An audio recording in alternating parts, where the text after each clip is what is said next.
দুষ্কৃতি নয়, ওখানে ওখানে তৃণমূলের অঞ্চল প্রধান ছিল, তার উপস্থিতিতে যেভাবে সাধারণ মানুষের ওপরে চড়াও হলো, তিনি না চড়াও হলো, তার সাথে লোকজন যেভাবে চড়াও হলো, সত্যি আমাদের ভাবাচ্ছে।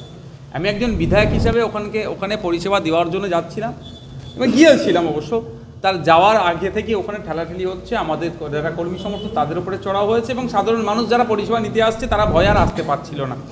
তো এটা তৃণমূল কংগ্রেস কোন জায়গায় পৌঁছেছে এটা বুঝতে হবে।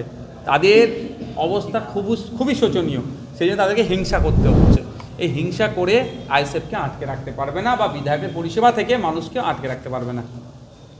আপনি এর আগে বিভিন্নভাবে রক্তদান শিবির ভাঙড়ে করেছেন, এবারে দেখছি সামনে করবে, আগের বারের তুলনায় এবারে কি আশা করছি?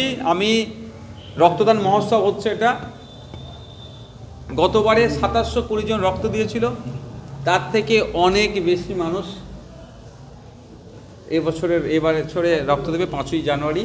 তার আজকে একটা প্রস্তুতি ছিল, বিভিন্ন বুথের নেতৃত্বরা, অঞ্চলের নেতৃত্বরা, সমিতির এবং জেলা পরিষদের যারা বিজয়ী আমাদের আছেন আইএসএফে, তারা সকলে আমাদের আজকে আলোচনাতে ছিল, আপনারা দেখেছেন।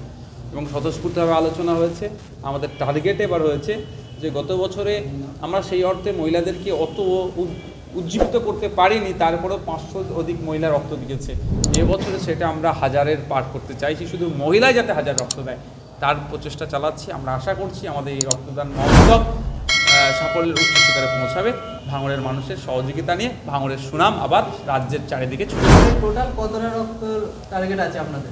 2720 জনের বেশি রক্ত টার্গেট আছে, দেখা যাক না কত হয়। একদিন হবে না?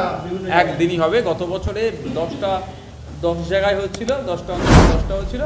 এবছর আমরা সেটা করছি না, এবছরে আমরা এক জায়গাতে করছি। আর 2022-এ যেটা করেছিলাম সেটা এক জায়গাতেই করেছিলাম। আলোচনায় বলছিলেন যে যারা ডোনেট দেবে তাদেরকে একেবারে কি গ্রুপের রক্ত আছে সেটা না, বেশ কিছু বিষয় যারা রক্ত দিতে চায় না, অনেক সময় তারা ইচ্ছা করলে হয়তো অনেক সময় তাদের সচেতনতার অভাবে তারা খেয়ে নেয়। রক্ত দেওয়ার কম বেশি প্রায় 3 ঘন্টার আগে ভারী খাবার খেতে হয়, সেই সময়ের মধ্যে কোনো ভারী খাবার খেতে নয়। সেইগুলো সচেতন করা এবং যে রক্ত দেবে, যে রক্ত দেবে তাদেরকে নিয়ে আসা এবং দায়িত্বশীল বুথ কমিটিকে তাদের পৌঁছে দেওয়া।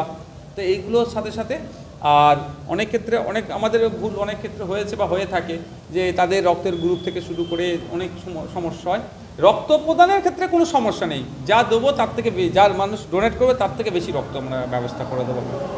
ওই আপনার যে গ্রুপ, কোন গ্রুপ কার কী গ্রুপ, আমরা স্বল্প দিনের মধ্যে তাদের কাছে সেটাও পৌঁছে দেবো।